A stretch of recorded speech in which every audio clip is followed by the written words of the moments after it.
જય સોમનાથ। ધ ગીર સોમનાથ લાઈવમાં દર્શક મિત્રોનું સ્વાગત છે। મહત્વના સમાચાર સામે આવી રહ્યા છે। કયા ધારાસભ્ય દ્વારા સૂત્રાપાડા તાલાળા ટીબી દર્દીઓને 6 માસનું રાશન આપવામાં આવશે? સંપૂર્ણ સમાચાર નિહાળવા માટે the Gir Somnath live YouTube ચેનલમાં જોડાવા સબસ્ક્રાઈબ કરી લેજો। વિસ્તારપૂર્વક ચર્ચા કરશું।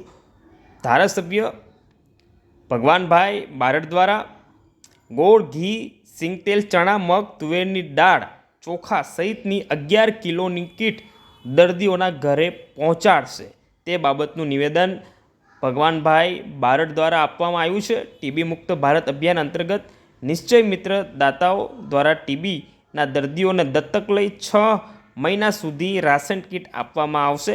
ગીર સોમનાથ જિલ્લાને પણ ટીબી મુક્ત બનાવવા માટે જિલ્લા કલેક્ટર, ઉપાધ્યાય અને જિલ્લા વિકાસ અધિકારી સ્નેહાલ ભાપરકરના માર્ગદર્શન હેઠળ જિલ્લા આરોગ્ય વિભાગ દ્વારા અભિયાન રૂપે કાર્ય કરવામાં આવી રહ્યું છે।